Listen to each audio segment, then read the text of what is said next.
സൗദിയിലേക്ക് യാത്ര ചെയ്യുന്നവർ പ്രതിരോധ കുത്തിവയ്പ് എടുക്കണമെന്ന നിർദ്ദേശം. മഞ്ഞപ്പനി, പോളിയോ വൈറസ് എന്നിവ റിപ്പോർട്ട് ചെയ്യപ്പെട്ട രാജ്യങ്ങളിൽ നിന്നുള്ള യാത്രക്കാർക്ക് വാക്സിൻ നിർബന്ധമാണ്. ഈ പട്ടികയിൽ ഇന്ത്യയില്ല. എന്നാൽ എല്ലാ രാജ്യങ്ങളിൽ നിന്നുമുള്ള ഉംറ തീർത്ഥാടകർക്കും മെനിഞ്ചൈറ്റിസ് കുത്തിവയ്പ് നിർബന്ധമാണെന്നും സിവിൽ ഏവിയേഷന്റെ സർക്കുലറിൽ വ്യക്തമാക്കുന്നുണ്ട്. സൗദി ആരോഗ്യ മന്ത്രാലയത്തെ ഉദ്ധരിച്ചുകൊണ്ട് general authority of civil aviation airline കമ്പനികൾക്ക് അയച്ച സർക്കുലറിലാണ് വാക്സിനേഷനുമായി ബന്ധപ്പെട്ട നിർദ്ദേശങ്ങളുള്ളത്. 3 സർക്കുലറാണ് ഇതു സംബന്ധമായി പുറത്തിറങ്ങിയത്. സൗദിയിലേക്ക് വരുന്ന എല്ലാ ഉംറ തീർത്ഥാടകരും മെനിഞ്ചൈറ്റിസ് കുത്തിവയ്പ് നടത്തണമെന്നാണ് ആദ്യത്തെ സർക്കുലറിൽ പറയുന്നത്.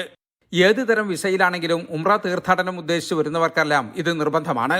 സൗദിയിലെത്തുന്നതിന് 10 ദിവസം മുമ്പെങ്കിലും വാക്സിൻ എടുത്ത സർട്ടിഫിക്കറ്റ് യാത്രക്കാർ ഹാജരാക്കണം. പോളിയോ വൈറസ് റിപ്പോർട്ട് ചെയ്യപ്പെട്ട രാജ്യങ്ങളിൽ നിന്നുള്ള എല്ലാ യാത്രക്കാരും ഓറൽ പോളിയോ വാക്സിൻ എടുക്കണമെന്ന് മറ്റൊരു സർക്കുലറിൽ പറയുന്നു. സൗദിയിലെത്തുന്നതിന് 4 ആഴ്ച മുമ്പെങ്കിലും വാക്സിൻ എടുത്ത സർട്ടിഫിക്കറ്റ് ഹാജരാക്കണം.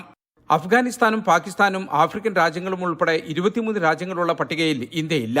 മഞ്ഞപ്പനി റിപ്പോർട്ട് ചെയ്യപ്പെട്ട രാജ്യങ്ങളിൽ നിന്നുള്ളവർ 10 ദിവസം മുമ്പെങ്കിലും പ്രതിരോധ വാക്സിൻ എടുത്ത സർട്ടിഫിക്കറ്റ് ഹാജരാക്കണം. ഈ പട്ടികയിലും ഇന്ത്യയില്ല. ആഫ്രിക്കൻ, സൗത്ത് അമേരിക്കൻ രാജ്യങ്ങളാണ് പട്ടികയിലുള്ളത്. ഇതിനു പുറമെ COVID-19, സീസണൽ ഇൻഫ്ലുവൻസ, പോളിയോമെലിറ്റിസ് തുടങ്ങിയവക്കും പ്രതിരോധ കുത്തിവയ്പ് നടത്താമെന്ന് ആരോഗ്യ മന്ത്രാലയം നിർദ്ദേശിച്ചിട്ടുണ്ട്. ജലീൽ കണമകലം, 24, ജിദ്ദ.